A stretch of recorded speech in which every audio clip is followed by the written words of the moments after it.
বাবারি বাবারি বাবারি বাবা, পাড়া ঘর সকলে মিলে তো আমাকে শুধোচ্ছে। হ্যাঁ গো, তোদের বাড়িতে কে এসছে? অত সুন্দর রাজকন্যার মতো দেখতে। এলো কে? তোদের কোনো আত্মীয় নাকি কেউ এসেছে? আমি তো একেবারে মুখে কুলু পেটেছি, বলেছি মুখে কুলু, আমি কোনো কথাটি বলবো নি। আমার পেট থেকে কোনো কথা তোমরা বার করতে পারবে নি। আমি বলেছি যখন বলবো নি তখন আমি বলবো নি। তুমি একটা কাণ্ড ঘটিয়েছো ছোটদি। এই সুচিত্রা, তোর কি বুদ্ধি শুদ্ধি কোনো কালে হবে না রে? হ্যাঁ, আরে তোকে জিজ্ঞেস করেছে, তুই বলতে পারতিস যে হ্যাঁ আমাদের আত্মীয় এসেছে, তা না বলে তুই কি বললি যে হ্যাঁ আমি মুখে কুলু পাটলাম। আমার মুখ থেকে একটাও কথা বার হবে না, পেট থেকে কোনো কথা বার করতে পারবে না। আর এই কথা বলার মানে কি? তাহলেই তো লোকে বুঝবে যে হ্যাঁ বলার মতো কথা নিশ্চয়ই কিছু আছে। ওই দেখো, তোমরা আমাকে কি বলেছিলে? বলেছিলে যে কোনো কথা তুই বলবি নি, পাড়াতে কারুর কাছে কোনো কথা বলবি নি। তাই আমি তো, তোমরা যদি আমাকে বলতে যে আত্মীয় বলতে, আমি তাহলে বলতুম। বলনি তো, তা দেখো দেখি। সুচি, অন্য অনেক কথা তো বুঝতে পারিস, আর এখানে কি বলতে হবে সেটা বুঝতে পারলি না। ভালোই করেছিস। এরপর লোকে হাজার রকম প্রশ্ন করবে, হাজার রকম কথা বলবে, ভালোই হবে।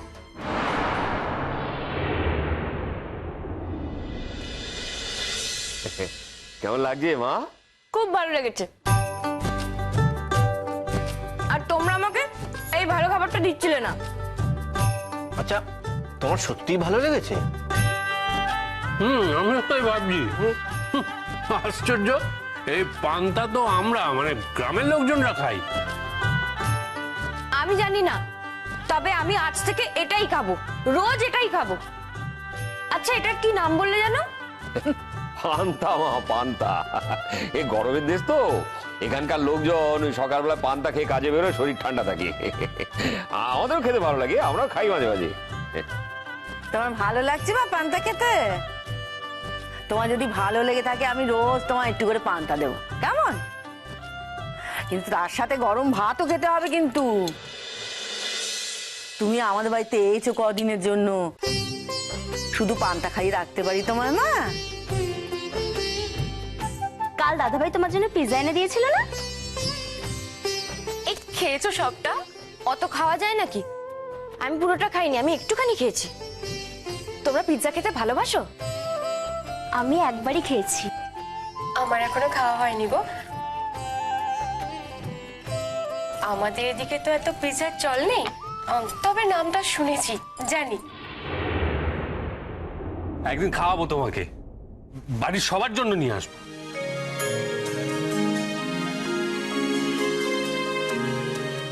আমার কাছে যদি টাকা থাকতো আমি আজই সবার জন্য পিৎজা নিয়ে আসতাম।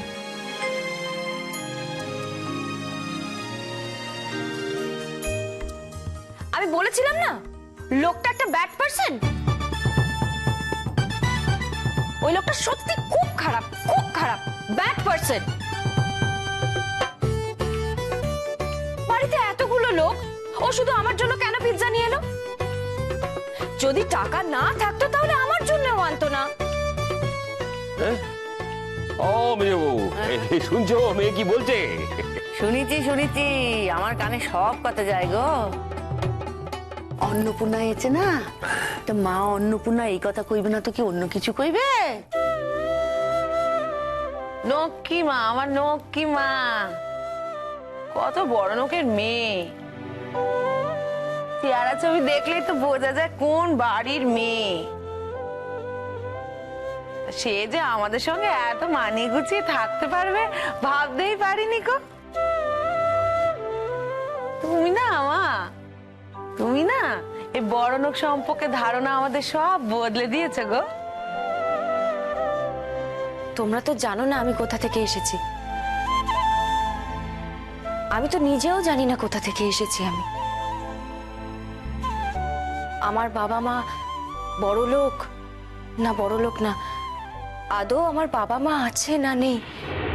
আমাকে দেখে যদি তোমাদের মনে হয় আমি বড়লোক বাড়ির মেয়ে, তাহলে অবশ্য কিছু বলার নেই। কিন্তু আমি কোথা থেকে উড়ে এসে জুড়ে বসেছি হঠাৎ করে, আর তোমরা আমাকে কত ভালোবাসছো।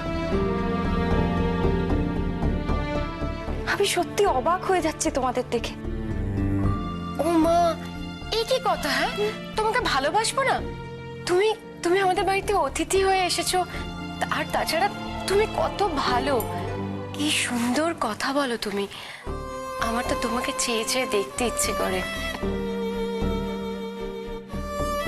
জানো মেজমামি, আমরা ওর সঙ্গে বোন পাতিয়েছি।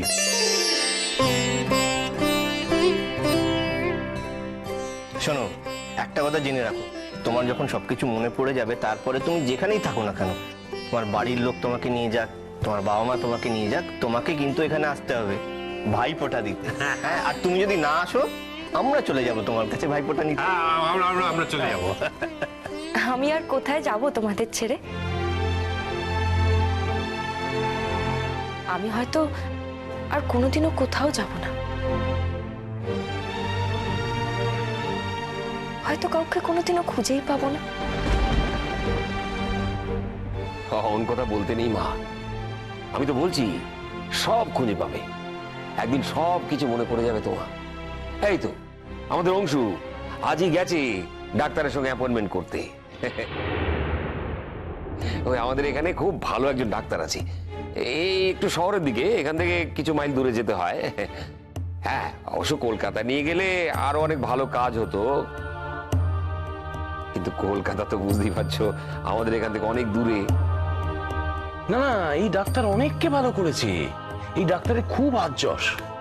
শোনো মা, তুমি যদি এই ডাক্তারের কাছে চিকিৎসা করাও, তুমি দেখবে তোমার সব মনে পড়ে যাবে। তোমরা এখান থেকে আমাকে তাড়াতাড়ি বাড়ি পাঠিয়ে দিতে চাও না? উমা, এ কি কথা? এ কথা কইতে আছে মা? আমাদের মনে দুঃখ হয় না? তা না মা, আমার ছেলে তোমাকে আমাদের বাড়িতে নিয়ে এসেছে, তোমার তো চিকিৎসা করাতে হবে, তোমার এমনি এমনি ফেলে রাখলে চলবে?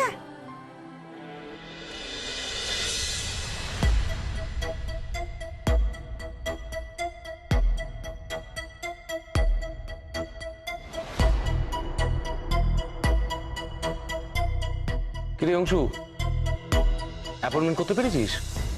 হ্যাঁ পেরেছি, কাল বিকেল 4টের সময় বেরোতে হবে। প্রচুর লম্বা লাইন পড়ে, কিন্তু একবার যদি লাইন মিস হয়ে যায় তাহলে ফিরতে কিন্তু অনেক রাত হয়ে যাবে। তাহলে ওকে বলো যেন সময় মতো রেডি থাকে। এই, ওকে বলে দিও মানে? আমি আপনার সঙ্গে কোথাও যাব না।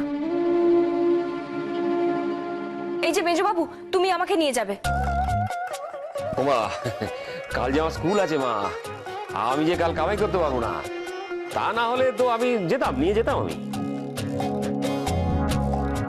তাহলে তুমি আমায় নিয়ে যাও। হ্যাঁ, দরকার হলে তো আমি নিয়ে যাবো, আমি তো নিয়ে যেতেই পারি মা, কিন্তু অংশুই তো আমাদের এখানে এই চিরটা কাল এইসব কাজগুলো করে এসছে। আর অংশু তোমার জন্য ডাক্তারবাবুর সঙ্গে কথাও বলে এসেছে। এখন যদি তুমি ওর সঙ্গে না যাও, না মানে ওর সঙ্গেই তো তোমার যাওয়াটা উচিত, তাই না? আজ আমার সঙ্গে গেলে আপত্তির কি আছে? আমি কি এমন অসুবিধা করলাম যে আমার সাথে যাওয়া যাবে না? আমার সাথে করে এ বাড়িতে আসতে পারে, অথচ আমার সঙ্গে ডাক্তারের কাছে যেতে পারে না। আপনি যে ডাক্তারের কাছে গেলেন, আমার সঙ্গে কথা বলে গেছিলেন, আবার পারমিশন নিয়ে গেছিলেন।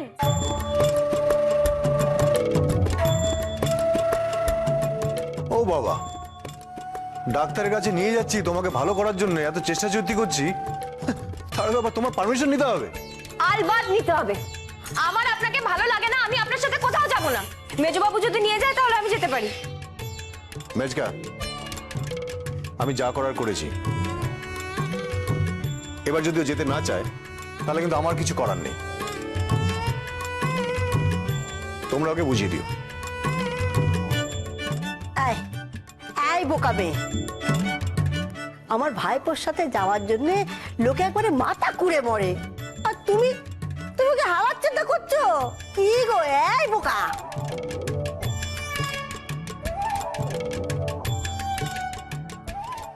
ছোটি তুমি থামো থামো থামো, আমি বুঝিয়ে বললেই ও যাবে। মা, ও মা, কাল যে তোমার ডাক্তারের কাছে যেতে হবে মা। দেখো আমার ছেলেটা রোদে পুড়ে ডাক্তারের সাথে কথা বলে নাম লিখিয়ে এসেছে, এখন তুমি না গেলে কেমন হয় সেটা মা বলো। তাহলে উনি কেন বললেন ওকে রেডি হয়ে থাকতে বলবে? আমি কি এখানে ছিলাম না? আমি তো এখানেই ছিলাম, আমাকে তো সরাসরি বলতে পারতো। তা না বলে সবসময় এরকম করে আমার সাথে, জানো তো? আচ্ছা, আমি কি এতটা ইনডিসিপ্লিন যে সময় কোনো দাম দিতে জানি না আমি, বলো তো? ঠিক কথা, একদম ঠিক কথা। একদম। দাদা ভাই, এটা কিন্তু তুমি একদম ঠিক করনি। হ্যাঁ, অন্যায় হয়েছে, এটা অন্যায় হয়েছে। ও তো এখানে সামনে রয়েছে, ওকে সরাসরি বলা যেত ব্যাপারটা। না, আমাদের বললে কেন বললে বলো? ভুল হয়ে গেছে মা, আমার ছেলেটা একটা মস্ত বড় ভুল করে ফেলেছে, এবারের মতো ক্ষমা করে দাও। আর কখনো করবেন এরকম ভুল, আর কখনো করবেন। শুনুন, ডাক্তারবাবু যদি ছুঁচ টুচ ফোটায় আমি কিন্তু ওখান থেকেই চলে আসবো। মামার বাড়ির আবদার নাকি? হ্যাঁ, ডাক্তারবাবু যেরকম মনে করবেন সেরকম ট্রিটমেন্ট করবেন। তুমি বলে দেবে নাকি যে ডাক্তারবাবু কিরকম ট্রিটমেন্ট করবে? তাহলে কিন্তু আমি যাবোই না, এখন থেকে বলে দিচ্ছি। দেখো, তোমার যদি ভালো হওয়ার ইচ্ছে না থাকে, তোমার যদি নিজের বাড়ির লোকেদের খুঁজে পাওয়ার ইচ্ছে না থাকে, তাহলে আমার কিচ্ছু করার নেই। যাবে কি যাবে না ভেবে দেখো। মেজমা, আমি যাচ্ছি, আমি অর্ধেক কাজ ফেলে ওখানে গেছিলাম, কাজটা শেষ করে আসছি। ও বাবা, তুই খাবি না? না খেয়ে চললি যে? কবে আমি দুবার খাই বলো তো? সকালবেলা তো খেয়ে গেলাম একবার। ও অংশু বাবা, এতটুকু করে খেলে তোমার সারাদিন চলবে বলো? গায়ে গতরে কিছু লাগবে তোমার? তুমি সকালবেলা কতটুকু খেলে বলো? আমার খিদে লাগেনি ছোট মা, খিদে লাগলে তো আমি নিশ্চয়ই খেতাম। আমি আসছি, অ্যাপয়েন্টমেন্টটা হয়ে গেছে, সেটা জানিয়ে দিয়ে গেলাম। মহারানীকে বলো ওনার যদি যাওয়ার থাকে তাহলে যেন জানিয়ে দেন। আমি সেই অনুযায়ী আমার শিডিউলটা রেডি করব। দেখলে, মহারানী বললো, আমাকে মহারানী বললো, আমাকে টিস করলো, আমাকে সব সময় টিস করে, সব সময় ছোট করে। আমাকে আসলে দু চোখে দেখতে পারে না।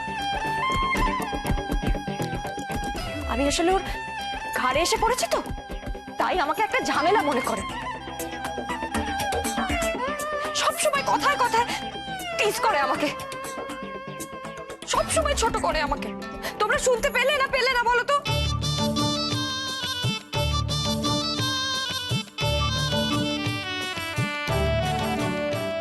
না মা, না, তোমাকে ও কখনো ঝামেলা করতে পারে? আরে তুমি আমাদের বাড়িতে এসেছো, আমরা বলছি না আমাদের বাড়িতে আমাদের মা এসেছে, আমরা কত আনন্দ করছি তোমাকে নিয়ে। আর তুমি আমাকে আর একটু পান্তা দাও তো।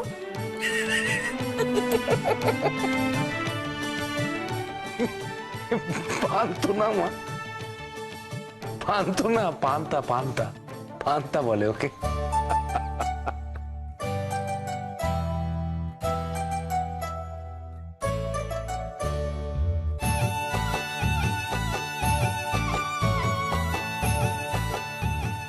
ওই একই হলো। ওই যে মেজবাবু যেটা মাখছে সেটা আমার আরেকটু দাও। তোমার ভালো লেগেছে মা? আচ্ছা দিচ্ছি, দাঁড়া। দেখেছো দেখেছো? হ্যাঁ, বাবারি বাবারি বাবা, হ্যাঁ, কত বড় লোকের মেয়ে দেখে মনে হচ্ছে, কিন্তু পান্তা খাওয়ার জন্য করে অস্থির হয়ে যাচ্ছে। দেখো দেখিনি? নাও মা, খাও খাও।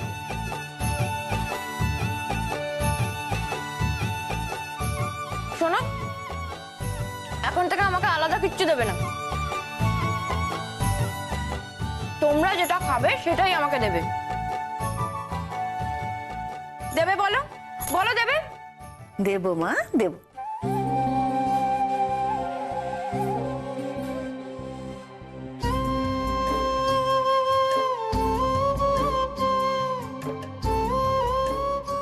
বাহ, বাড়ির সবার সঙ্গে দারুণ মানিয়ে নিয়েছে তো।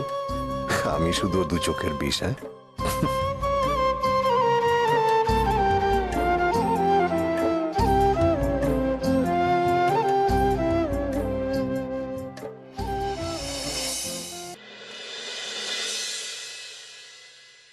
সত্যি বোন, তুমি যদি আর 2 দিন আগে আসতে না, কি ভালো হতো।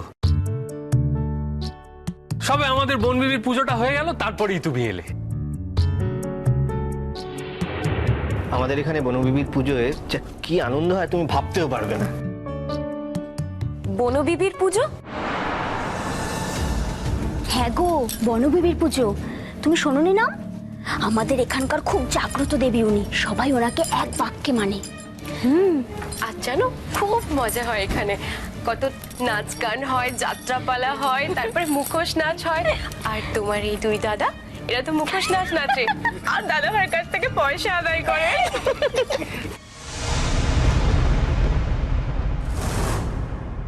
বেবি একবার যদি টানে না, সে তুমি দুনিয়ার যেখানেই থাকো বাবু, তার কাছে গিয়ে পড়তেই হবে, তার কাছে গিয়ে পড়তেই হবে, তার কাছে গিয়ে পড়তেই হবে।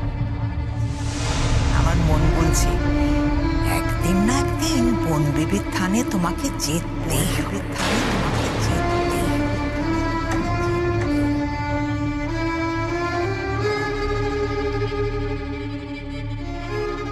বোন শোনো না, কাল তো দাদা ভাই তোমাকে ডাক্তারবাবুর কাছে নিয়ে যাবে।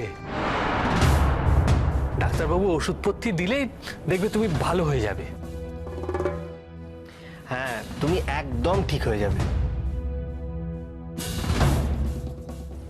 সব মনে পড়ে গেলে কি তুমি কি আর আমাদের বাড়িতে থাকবে বলো?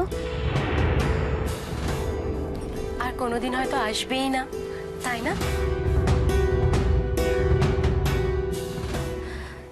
কিন্তু বিশ্বাস করো, একটা কথা বলবো, এই কয়েকদিনের মধ্যেই না তোমার উপর খুব মন পড়ে গেছে গো, যেন কত জন্মের চেনা। হ্যাঁ তাই তো। আমি তো মেয়েটা ভালোই না। কে এত বড় কথা কেন বললো শুনি? বলেছে। কে বলেছে? না বলো আমাদের, কে বলেছে? কার ঘাড়ে কটা মাথা আমরা দেখে নেবো? হ্যাঁ, না মানে যদি আমাদের ছোট মাসি কিছু বলে থাকে না, তাহলে কিন্তু তুমি রাগ করো না। ওর কথা আমাদের এ বাড়িতে কেউ ধরে না। আসলে ভেতরে খুব জ্বালা পোড়া আছে তো। না না, ও আমায় কিচ্ছু বলেনি। কিন্তু ওর কিসের জ্বালা পোড়া? আসলে মেজমামু খুব ভালো সম্বন্ধ থেকে বিয়ে দিয়েছিল। মেসমশাই খুব ভালো চাকরি করেন, শহরে নিজেদের দোতলা বাড়ি। কিন্তু তাহলে কি হবে? মাসির সঙ্গে বললই না, ফেরত পাঠিয়ে দিল। তারপর থেকেই মাসির মেজাজখানা সারাক্ষণ সপ্তমে চড়ে থাকে। এই বান্টি, হ্যাঁ তোর মনে আছে আমরা সেই ছোট মাসির বউ ভাতের নেমন্তন্ন খেতে শহরে গেছিলাম কলকাতায়? হ্যাঁ হ্যাঁ।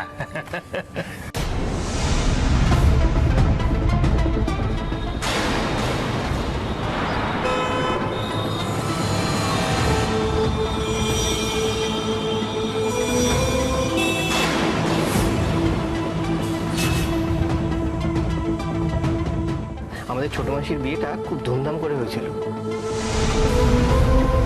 বউ ভাতের আসরে সানাই বাজানোর লোকেরা এসেছিল।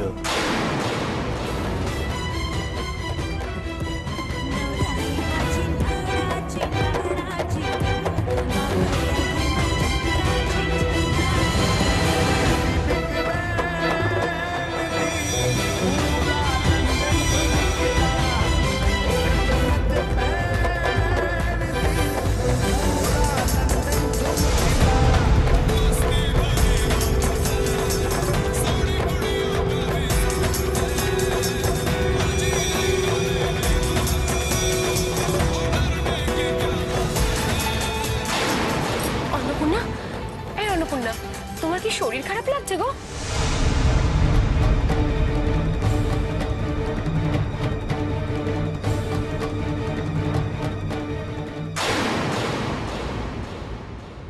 না কিন্তু কার কাছ থেকে কি আদায়ের কথা হচ্ছে, কই আমাকেও একটু বলো, আমিও শুনি। আসলে অন্নপূর্ণাকে আমরা বলছিলাম যে ওর যদি একদিন সবকিছু মনেও পড়ে যায়, যদিও আমাদের এই বাড়ি থেকে চলেও যায়, যেন ফের আবার আমাদের বাড়িতে আসে, এই কথাটাই আদায় করে নিচ্ছিলাম। মনে তো পড়বেই, অংশুদা কাল থেকে ট্রিটমেন্ট শুরু করছে, মনে না পড়ে যাবে কোথায়?